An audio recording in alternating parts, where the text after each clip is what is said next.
Naghahanap ka ba ng masarap na yema, choco butternut, banana loaf, at marami pang ibang baked goodies?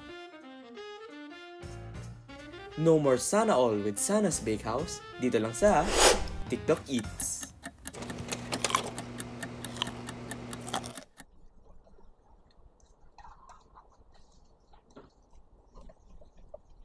Sa defense ni Kim sa thesis nila, kung nag-iisip sila lang ipapakain sa panel, di ba ganun naman.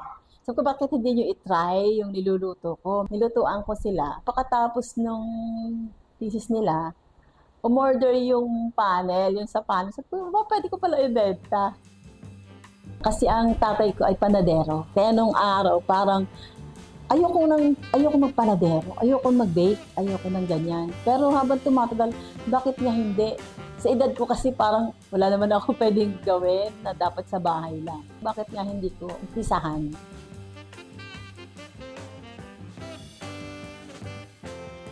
Sa labas nga pag kumakain, kaya ko to eh. Kaya ko itong gawin. Kaya natutuwa sa akin yung anak ko pa, si mama magpagkompetensya na naman to. Tapos pagdating sa bahay, luluto na naman niya. Ganun lang. Hanggang sa papatikim ko, gusto nila. Tapos magpapa-order ako online, mabibili naman. Yung bumili, uulit. Sabi ko, okay nga, kasi hindi para umulit siya. So bali yung customer ko, paulit-ulit lang din. Pag may bago, uulit din siya. Sabi naman, mananak ako.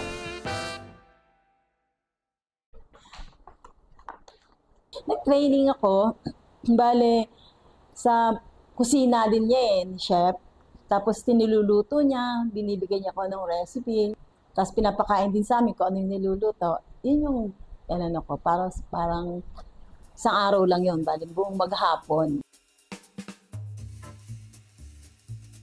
Kasi nakita ko sa mga bake shop, yung talagang mga kilala, ang ino-offer talaga nila is cakes na malalaki. Parang mahali siya. Ang ginawa ko siyang loaf lang lahat. Para kung gusto niyo kumain ng cake, hindi kailangan bumili ng mahal. Ang best seller ko yung talaga butternut. Choco butternut loaf. Kasi parang yung mga bata, kalimitan kasi nanay Yung nanay gusto, pero mas gusto ng mga anak nila. Kaya yung nanay at yung anak, yun yung aking customer.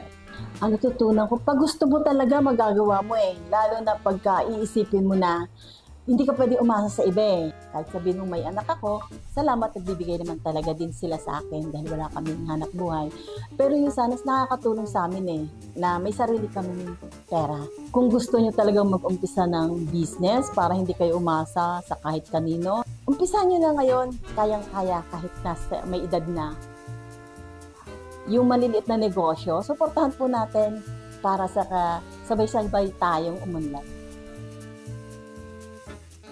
Gusto nyong i-try yung aking mga niluluto? Meron naman kaming page, Sana's Bakehouse. Pwede nyo rin makita doon kung ano yung aking mga niluluto. Try nyo po, masarap siya.